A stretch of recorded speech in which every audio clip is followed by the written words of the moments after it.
ગ્રામજનો, આપણે જાણીએ છીએ કે આપણું દાદરા નગર હવેલી 1954માં અંગ્રેજોના ગુલામીમાંથી મુક્ત થયું હતું.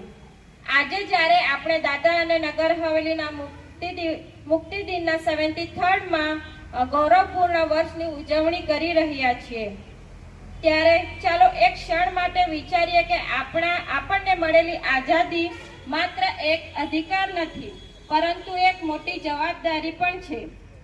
આપણા શહીદોએ આપણને સ્વતંત્ર ભારત આપ્યું છે. હવે તેને વૃદ્ધ, સમૃદ્ધ અને સ્વચ્છ, વધુ શિક્ષિત અને વધુ મજબૂત બનાવવાની જવાબદારી આપણી છે. આપણે એવું સમાજ બનાવવું છે જ્યાં દરેક બાળકને ગુણવત્તાયુક્ત શિક્ષણ મળે, જ્યાં દરેક યુવાનને પોતાની પ્રતિભા બતાવવાની તક મળે, જ્યાં દરેક મહિલાને સન્માન અને સમાન તક મળે, જ્યાં દરેક વડીલોને આદર મળે અને જ્યાં દરેક પરિવાર ખુશહાલ રહે. This is the real spirit of freedom. પ્રિય યુવાન મિત્રો, તમારા હાથમાં તમારું ભવિષ્ય નથી, તમારા હાથમાં આપણા દેશનું ભવિષ્ય છે. મોટા સપના જુઓ, મહેનત કરો, સત્યના માર્ગે આગળ ચાલો અને જ્યાં પણ રહો તમારા ગામ, તમારા પ્રદેશ અને તમારા દેશનું નામ ગૌરવથી ઉજ્જવળ કરો. Dream big, work hard, never give up. મિત્રો, આપણા રખોલી પંચાયત આપણી ઓળખ છે. આપણે સૌ મળીને તેને વધુ સ્વચ્છ, હરિયાળું, શિક્ષિત અને વિકાસશીલ બનાવીએ. જ્યારે ગામ આગળ વધે છે ત્યારે દેશ આગળ વધે છે. જ્યારે સમાજ એક બને છે ત્યારે વિકાસની ગતિ અનેક ગણી વધી જાય છે.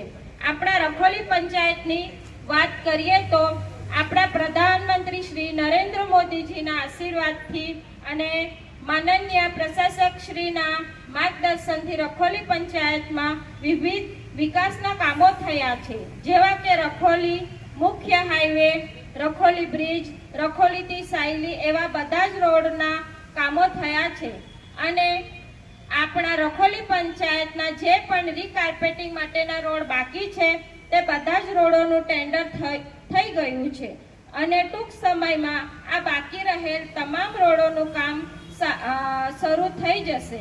રખોલી પંચાયત દ્વારા બીજા ઘણા એવા વિકાસના કામો થયા છે, જેવા કે દરેક ફળિયામાં સ્ટ્રીટ લાઇટના કામો, પ્રધાનમંત્રી આવાસના ઘરો, વૃદ્ધા પેન્શન, વિધવા પેન્શન અને વિકલાંગ પેન્શન, એસએચજી મહિલાઓને ગ્રામ પંચાયત તરફથી 6 સિવિલ સેલ્વન દીદીની દુકાનો આપવામાં આવી છે, જેથી આત્મનિર્ભર ભારત હેઠળ મહિલાઓ સ્વરોજગાર મેળવી શકે.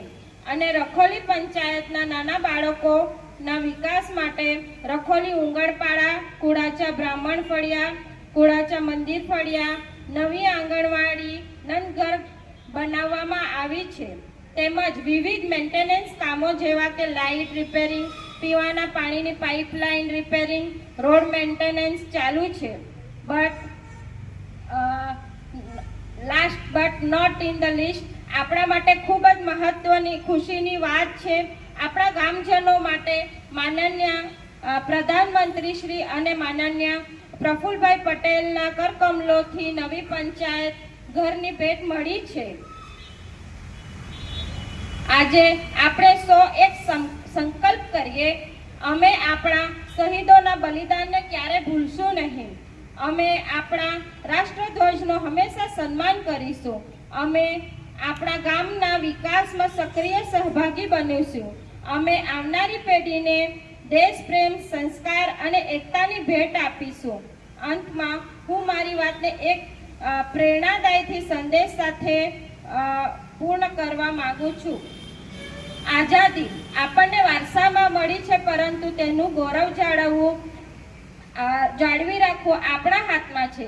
આપણા શહીદોએ પોતાના જીવનથી ઇતિહાસ લખ્યો છે. હવે આપણે આ સારા કાર્યોથી ભવિષ્ય લખવાનું છે.